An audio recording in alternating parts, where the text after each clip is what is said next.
जैसा कि आप लोग जान रहे हैं, ये जनसुराज पार्टी जो है, ये प्रशांत किशोर जी इसके सूत्रधार है।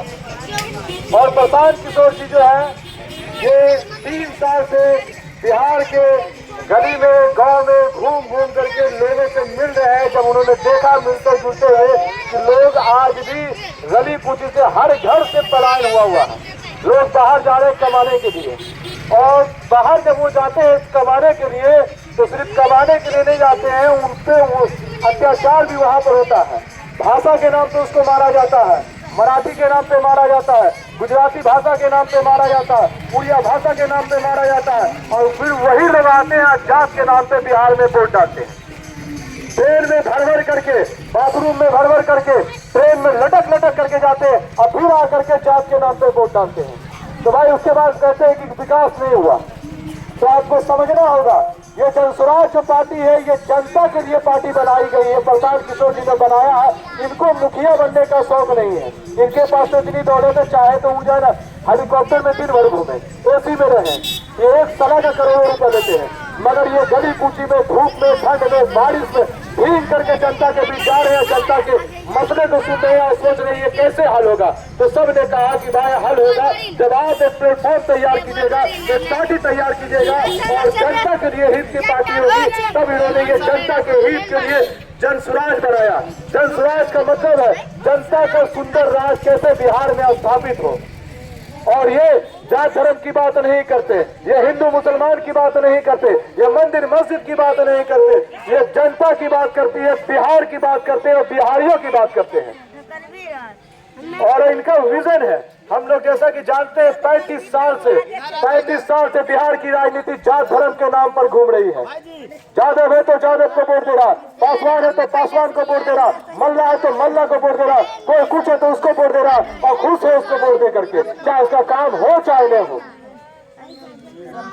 लोग देखते हैं भाई, अभी लालू यादव मुख्यमंत्री थे 15 साल तक। जब लालू का नाम आता है, जब आरजेडी का नाम आता है, तो लोग को पता है कि क्या नाम में आता है, किस तरह का जंगल राज नाम में आता है कि 7 बजे के बाद घर से नहीं निकलना होता था, बिजली नहीं आती थी, पानी का व्यवस्था नहीं होता था, हर जगह लूट मचा हुआ था। उसके बाद लोगों ने चेंज किया कि बिहार को कोई बदलेगा तो नीतीश कुमार जी आए। और 20 साल से जब देख रहे उस समय वो जंगल राज, गुंडा राज था और आज अधिकारी का राज है। कलम दिखा करके लूटा जा रहा है, पहले पिस्तौल दिखा करके लूटा जाता था, अब कलम दिखा करके लूटा जाता था। किसी भी सरकारी विभाग में आप चले जाइए, बिना पैसा का काम नहीं होता। क्यों? सरकार उसको पेमेंट नहीं देती है, डेट पर सरकारी विभाग में पैसा लेकर के लूट मचाया हुआ ये काम हो रहा है। उसके बाद भी हम लोग आज भी जात के नाम पे वोट दे रहे हैं। तो प्रशांत किशोर जी कह रहे हैं इस बार आप उठिए, इस बार बिहार को बदलने के लिए उठिए, अपने हित के लिए उठिए। आपने लालू के लिए वोट कर दिया, आपने नीतीश के लिए वोट कर दिया, मोदी के लिए वोट कर दिया, इस बार वोट करें, अपने बच्चों के लिए वोट करें। जब आप घर से निकले वोट देने के लिए निकले तो अपने बच्चे के पैर में चप्पल देख करके निकले, अपने बच्चे का कपड़ा देख करके निकले, अपने घर की हालात को देख करके निकले, अपने बुजुर्गों को देख करके निकले, अपने लोग जो बाहर रहते हैं, खटते हैं, जो मजदूरी करते हैं, 10,000 15,000 में जो मजदूरी करते हैं उसको देख करके निकले। आज हमारा हाल का सिर्फ कारण है हम जात धर्म के नाम पर सिर्फ वोट देते हैं। हकीकत यही बात है, जात धर्म से जब तक नहीं उठिएगा आपका मसला नहीं हल होगा।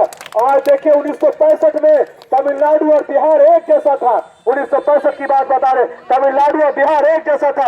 आज तमिलनाडु देश का नंबर 1 राज्य बन गया और बिहार देश का 28वां राज्य में गिनती आ रहा। ऐसा क्यों? वहां भी जात जब्ती होती है, वहां भी धर्म की बात होती है, वहां भी वहां भी लोग मजदूर है, मगर वहां पर के लोग शिक्षित है। वहां के लोग जो है 5 से 10 साल के अंदर सत्ता का तख्ता पलट कर देते हैं। और यहाँ 20-20 साल एक ही लोग कुर्सी पे जमा करके बैठे हुए और समझ गए कि ये लोग को जात धर्म के नाम पे वोट देता है तो काम करने की जरूरत नहीं है। अभी हम लोग घूम रहे हैं, हर गली मोहल्ला जब घूमते हैं तो लोग कहता, लोग शिकायत भी कर रहा है कि भाई सब नेता आता है ऐसे बोल के चला जाता है। जब उनसे पूछते हैं तो भाई आपने किस लिए वोट दिया था, आपने काम के लिए वोट दिया था कि जात के नाम पे वोट दिया था? फिर कहते हैं वही कि हम जात के नाम पे वोट दिए। जब जात के नाम पे वोट दिए तो काम कहाँ से होगा? फिर कहता है कि भाई यहाँ पर 500 रुपया लेकर के वोट दिए थे। कुछ कहता है कि यहाँ पर खिला पिला रहा था, मिट पूरा बंटवा रहा था, उसके नाम पे वोट दिए तो काम कहाँ से होगा? जब आप काम के नाम पे, जिस दिन आप हॉस्पिटल के नाम पे वोट दीजिएगा, पूरे बिहार में हॉस्पिटल बनेगा। जिस दिन आप रोजगार के लिए वोट दीजिएगा, उस दिन रोजगार भी मिलेगा। जिस दिन आप पलायन रोकने के लिए वोट दीजिएगा, पलायन रुकेगा भी। जिस दिन आप हॉस्पिटल के लिए वोट दीजिएगा, हॉस्पिटल बनेगा भी। और जब तक जात धर्म के नाम पे, जब तक 500 के नाम पे, जब तक अपने धर्म के नाम पे वोट देते रहिएगा, ना बिहार आगे बढ़ेगा ना बढ़ा है। हाल यही है ना भाई। 28 पर आज में क्यों गिनती आते हैं? मेरी हालत ऐसा क्यों हो गया है? कब आप बच्चे के नाम पे वोट दीजिएगा? कब आप जात के धर्म से उठ करके वोट दीजिएगा? धनसुराज ने कहा है, डंके की चोट पे हमने 5 काम का वादा किया है और हम डंके की चोट पे ये 5 काम करेंगे।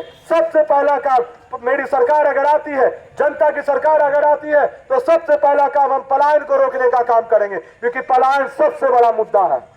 और पलायन अमीर का भी होता है, पलायन गरीब का भी हो रहा।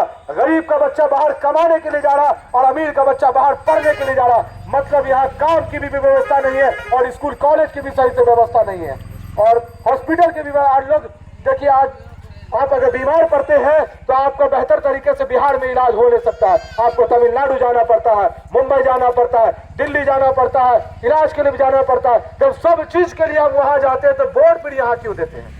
हम लोग के यहाँ सुविधा नहीं है, तभी तो जाते हैं। हम बोर्ड यहाँ देते हैं तो फैक्ट्री कहाँ होना चाहिए? बिहार में या गुजरात में होनी चाहिए? आप बताइए कहाँ होनी चाहिए?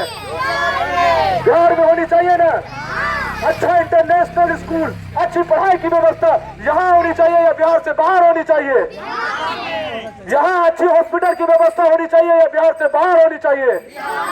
जब सब स्टेट तरक्की कर सकता है तो बिहार क्यों नहीं तरक्की करता है? यहाँ कल कारखाने की बात क्यों नहीं होती है? अभी मोदी जी मधुबनी आए थे और देखे मधुबनी, ये मोदी जी का दोहरा चरित्र, ये सौतेला व्यवहार। मोदी जी जो गुजरात गए थे, अभी कुछ दिन पहले गुजरात गए थे और वहां जाकर के बोल रहे हैं 2030 में गुजरात नंबर 1 देश होगा, नंबर 1 स्टेट होगा।